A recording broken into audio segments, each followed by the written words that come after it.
김남국 변호사, 동생이 수상하다고 누나가 신고를 한 거예요? 네, 지금 오늘 오전에 있었던 일인데요. 경북 이제 구미에서 새벽 6시 한 17분경에 신고가 하나 들어옵니다.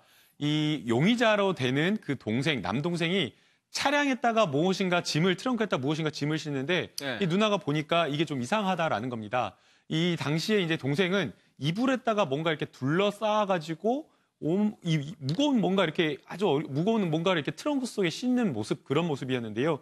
이 신고를 받고 이제 해당 차량을 트렁크를 수색을 해보니까 이 숨진 A 씨, 20살 남성의 시신이 발견된 겁니다. 이불에 둘러싸인 채로 발견이 됐고요.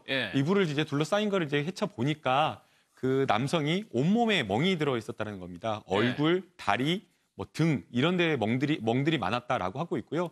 그래서 이제 해당 용의자는 한 명을 체포를 했고 체포를 하고 보니까 그 차량은 누나의 이름으로 빌린 렌터카 차량이었다라고 하고 있고요.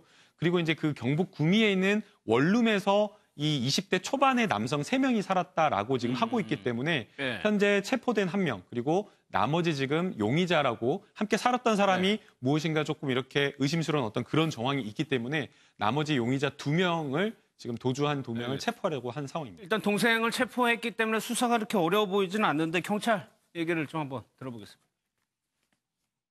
누나가 자기 차량을 좀 빌려달라고 해서 차량을 빌려주러 원룸에 갔는데 차에 실는 게 이상해가지고 그래 신고했습니다. 누나가 빌린 렌트 빨라도 내일 돼야 돼요.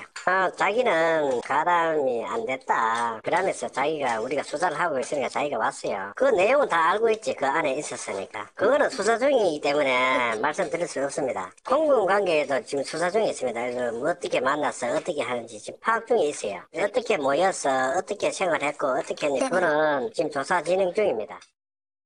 그러니까 총 4명이 등장을 하는데 동생 잡혔고 또 한 명의 용의자도 스스로 자기가 아니라고 얘기를 하고 2명은 도망갔다는 얘기죠. 네, 2명이 이제 도망갔다는 것이고 현재 검거된 그 용의자, 그러니까 1명이 검거되고 2명은 도주하고 총 3명이 용의자인데 1명 검거된 사람 같은 경우에는 나는 가담하지 않았다. 가담하지 않았기 때문에 도주하지 않은 것이다. 라고 주장을 하고 있다고 하는데 지금 경찰이 달아난 2명에 대해서도 신원을 파악했다고 합니다. 그래서 조속히 검거하려고 현재 지금 노력하고 있는 중이고 총 4명이잖아요. 그러니까 피해자하고 용의자 3명하고 총 4명이 같이 살았다고 하는 것인데 그리고 달아난 2명하고 피해자 사이에는 선후배 관계 아니냐 이렇게 지금 추정을 한다고 하는데 이 4명이 왜 산 것일까? 왜 같이 살았냐? 왜 같이 산 것일까? 그리고 일단은 뭐 월세가 뭐 부족했다 이런 얘기도 나오지만 어쨌든 그 이유를 파악을 해야 될 것이고 한 2개월 정도 같이 살았다고 하는데 살면서 그 무슨 일이 있었을까?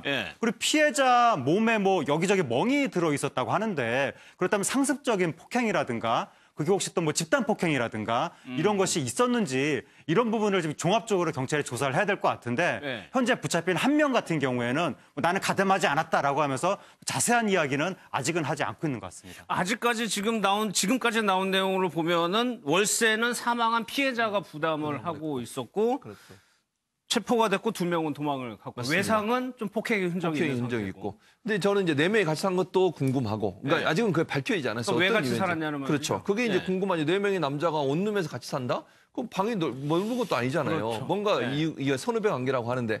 그다음에 체포된 용의자 B 씨 같은 경우에 그러니까 그분하고 또한 도주한 2명이 있고 그 도주한 2명이 왜 도주했을까 하는 부분도 의문이 들어요. 그러니까 이게 또 사망한 A 씨가 멍이 들어있잖아요. 그럼 뭔가 맞았다는 거 아니겠어요? 그래서 사망이 일었을 쇼크사로 사망했을 가능성이 있는데 특히 다리에 멍자국이 많았다고 이제 국가수해 부검을 의뢰했으니까 그 내용으로 본다고 하면 저 넷 사이에 무슨 충돌이 있었거나 갈등이 있었거나 이랬을 가능성이 있어요.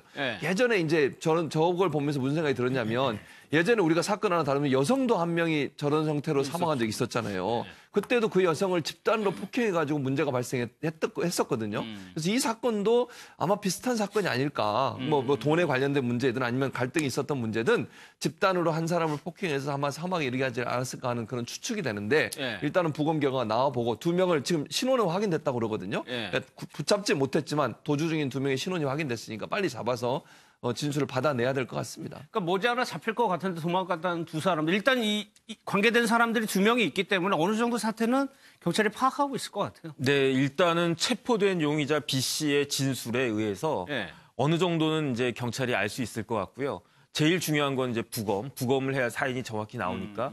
그런데 제일 희한한 거는 네. 이 렌트카를 빌린 거는 누나였단 말이에요. 네. 그런데 이제 동생이 누나한테 와가지고 그 누나 차 좀 빌려달라, 렌트카 좀.